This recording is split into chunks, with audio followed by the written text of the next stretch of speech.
यो मेरो मलाई ढाड दुख्छ। म उमेरले 65 वर्ष क्रस गर्दैछु।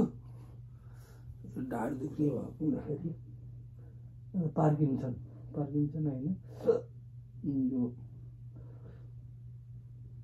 स्पाइनल पेन, कर्ड पेन भएको मलाई। अनि म यो 3वटा व्यायाम गर्छु। यो 3वटा व्यायाममा मेरो 10-10 सेकेन्डको हुन्छ।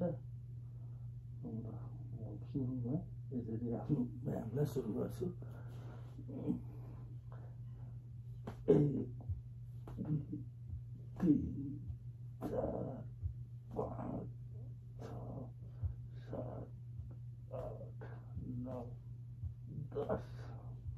यो मैले उहाँको लागि मात्रै गरेको। 1 2 3 4 5 6 7 8 9 10। म यसपछि मेरो यो मांसपेशीहरू, नसाहरू तन्काउनलाई, ढाडसँग रिलेटेड दुखाइ कम गर्नलाई म यही व्यायामलाई यसरी 1 2 3 4 5 6 7 8 9 10। यसमा सास, लामो सास तानेर म भित्र होल्ड गर्छु सासलाई, अनि 10 सम्म गर्छु। 1 2 3 4 5 6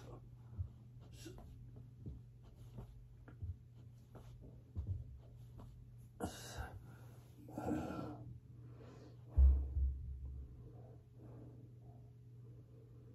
म एकछिन विश्राम गरेँ।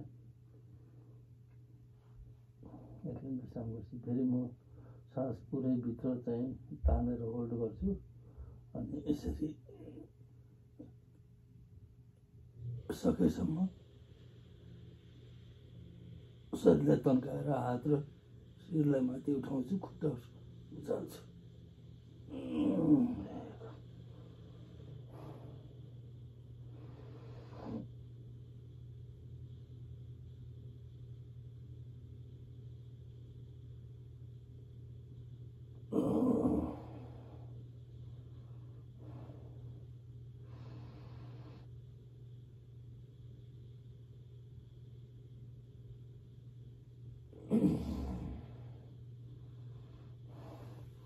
म एकछिन आराम गर्छु। म अर्को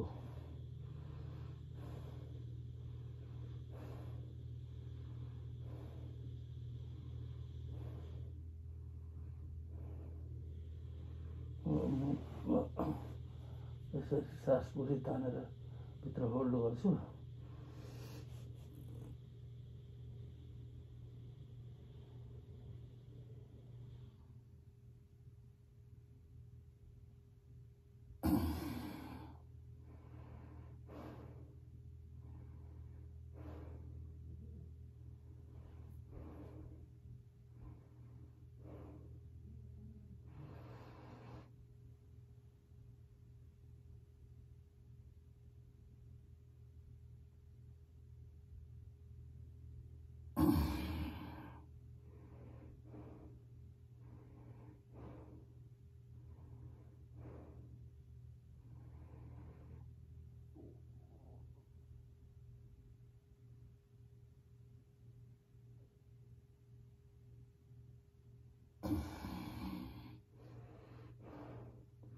यति गरेपछि मेरो यो कमसेकम 10-12 घन्टालाई मेरो यो ढाड दुख्नलाई, ढाड दुख्दैन। पेन किलर नखाइकन र बेल्ट लगाएर 8 घन्टा काम पनि गर्छु। मेरो आफ्नो पेन दुखाइलाई यसरी मैले नियन्त्रण गरेको छु। तपाईँहरूले पनि यसो गर्नुभयो भने तपाईँ औषधि दुखाइ सम्बन्धी औषधि नखाइकन यो ढाडको दुखाइलाई नियन्त्रण गर्न सक्नुहुन्छ। हस्, धन्यवाद।